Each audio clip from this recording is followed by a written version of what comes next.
ابو رجا نے عمران کے حوالے سے کہا کہ ہم نبی کریم صلی اللہ علیہ وسلم کے ساتھ ایک سفر میں تھے کہ ہم رات بھر چلتے رہے، اور جب رات کا آخری حصہ آیا تو ہم نے پڑاؤ ڈالا، اور مسافر کے لیے اس وقت کے پڑاؤ سے زیادہ مرغوب اور کوئی چیز نہیں ہوتی۔ پھر ہم اس طرح غافل ہو کر سو گئے کہ ہمیں سورج کی گرمی کے سوا کوئی چیز بیدار نہ کر سکی۔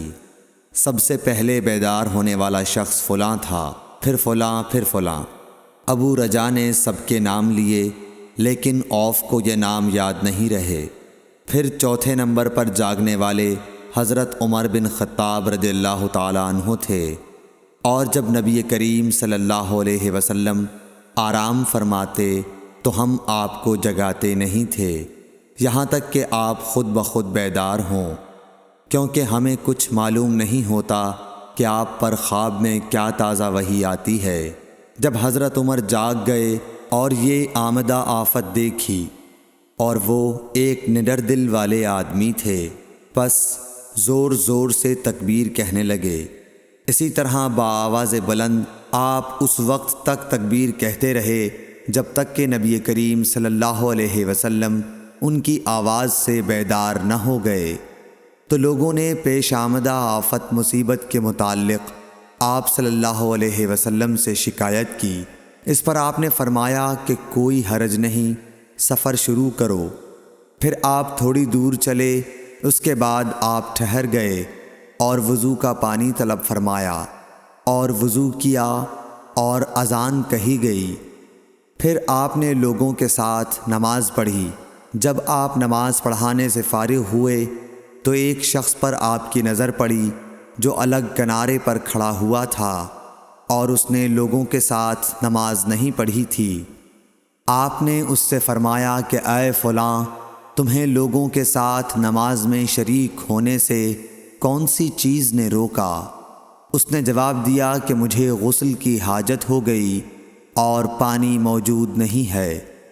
آپ نے فرمایا کہ پاک مٹی سے کام نکال لو، یہی تجھ کو کافی ہے۔ پھر نبی کریم صلی اللہ علیہ وسلم نے سفر شروع کیا تو لوگوں نے پیاس کی شکایت کی۔ آپ پھر ٹھہر گئے اور فلاں یعنی عمران بن حسین رضی اللہ تعالیٰ عنہ کو بلایا۔ ابو رجا نے ان کا نام لیا تھا، لیکن اوف کو یاد نہیں رہا، اور حضرت علی کو بھی طلب فرمایا۔ ان دونوں سے آپ نے فرمایا کہ جاؤ پانی تلاش کرو۔ یہ دونوں نکلے۔ راستے میں ایک عورت ملی جو پانی کی 2 پکھالیں اپنے اونٹ پر لٹکائے ہوئے بیچ میں سوار ہو کر جا رہی تھی۔ انہوں نے اس سے پوچھا کہ پانی کہاں ملتا ہے؟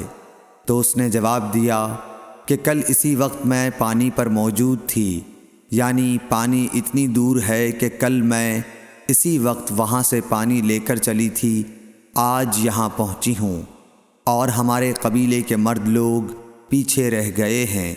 انہوں نے اس سے کہا اچھا ہمارے ساتھ چلو۔ اس نے پوچھا کہاں چلوں؟ انہوں نے کہا رسول اللہ صلی اللہ علیہ وسلم کی خدمت میں۔ اس نے کہا اچھا وہی جن کو لوگ صابی کہتے ہیں؟ انہوں نے کہا یہ وہی ہیں جسے تم کہہ رہی ہو۔ اچھا اب چلو۔ آخر یہ دونوں حضرات اس عورت کو حضرت صلی اللہ علیہ وسلم کی خدمت مبارک میں لائے اور سارا واقعہ بیان کیا۔ عمران نے کہا کہ لوگوں نے اسے اونٹ سے اتار لیا۔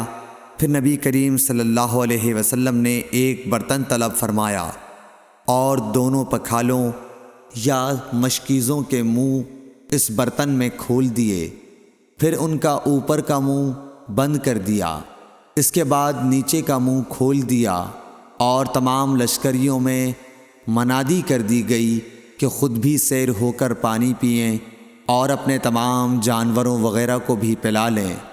پس جس نے چاہا پانی پیا اور پلایا، اور سب سیر ہو گئے۔ آخر میں اس شخص کو بھی ایک برتن میں پانی دیا جسے غسل کی ضرورت تھی۔ آپ نے فرمایا لے جا اور غسل کر لے۔ وہ عورت کھڑی دیکھ رہی تھی کہ کہ اس کے پانی سے کیا کیا کام لیے جا رہے ہیں، اور خدا کی قسم جب پانی لیا جانا ان سے بند ہوا تو ہم دیکھ رہے تھے کہ اب مشکیزوں میں پانی پہلے سے بھی زیادہ موجود تھا۔ پھر نبی کریم صلی اللہ علیہ وسلم نے فرمایا کہ کچھ اس کے لیے کھانے کی چیز جمع کرو۔ لوگوں نے اس کے لیے عمدہ قسم کی کھجور، اجوا، آٹا اور ستو اکٹھا کیا، یہاں تک کہ بہت سارا کھانا اس کے لیے جمع ہو گیا، تو اسے لوگوں نے ایک کپڑے میں رکھا اور عورت کو اونٹ پر سوار کر کے اس کے سامنے وہ کپڑا رکھ دیا۔ رسول اللہ صلی اللہ علیہ وسلم نے اس سے فرمایا کہ تمہیں معلوم ہے کہ ہم نے تمہارے پانی میں کوئی کمی نہیں کی ہے، لیکن اللہ تعالیٰ نے ہمیں سیراب کر دیا۔ پھر وہ اپنے گھر آئی، دیر کافی ہو چکی تھی، اس لیے گھر والوں نے پوچھا کہ اے فلانی کیوں اتنی دیر ہوئی؟